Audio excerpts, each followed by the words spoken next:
Sir, আপনি দেখতে যতটা সুদর্শন তার থেকে বেশি আপনার জিনিসটা আরো বেশি সুন্দর। দেখো, তোমার তো সবকিছু খুইলেই বললাম, এখন কেমনে বসেতে চাকরিটা বাঁচাই? আরে শোনো আমার কথাটা, যেখানে আমি আছি সেখানে তুমি কোনো চিন্তাই করবে না। তোমার বসকে যেভাবে ম্যানেজ করা লাগে সে বুদ্ধি আমার ভালো করে জানা আছে।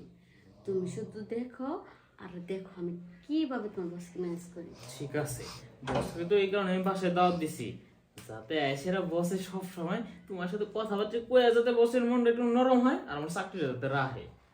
শোনো, তোমার থেকে বুদ্ধি হয়েছে আমার বেশি।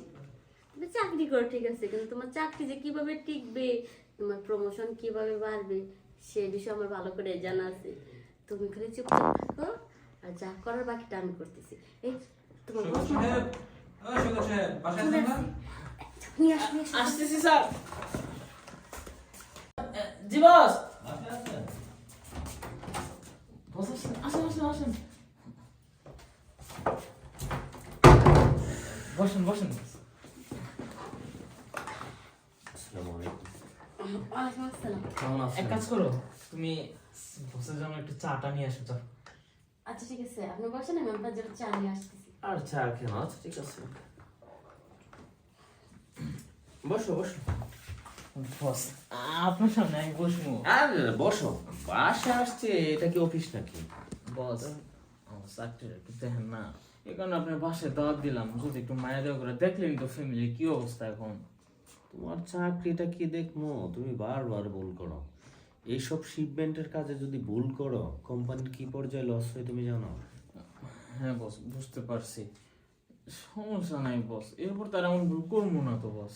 কোম্পানি এতটা লস নিয়ে তোমার চাকরি দেওয়ার জন্য টেকছে না কি? ঠিক আছে, আমিও কিন্তু চাকরি করি, আর একটা জিনিস কি, এত টাকা বেতন পাও তারপরে ঘুষ খাইতে হয় কেন? বস বুঝেনি। আচ্ছা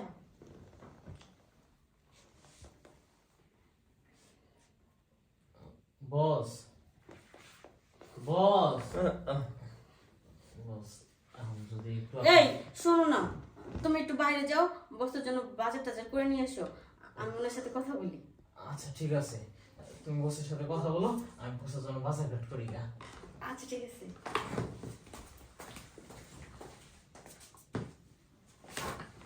দেখেন আমার হাজবেন্ড তো যা করার করেই ফেলছে, এর তো একটা সমাধান আপনি চাইলে করতে পারেন।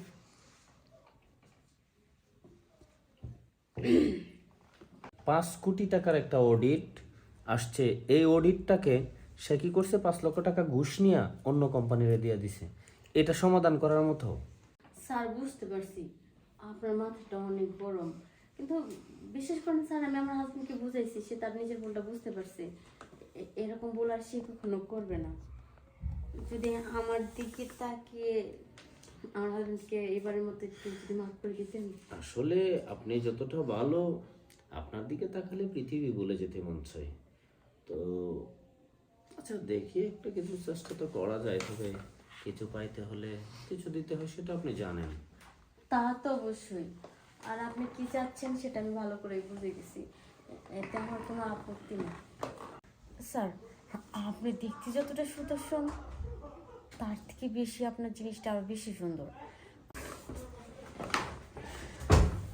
তো যাই হোক, আপনি শপথ সাহেবকে বলবেন কালকে অফিসে আসার জন্য, তারপর আমি দেখি ওর ফাইলটা আবার ঠিকঠাক করে আমি চেষ্টা করে তাকে আবার চাকরিটা দিচ্ছি, ঠিক আছে?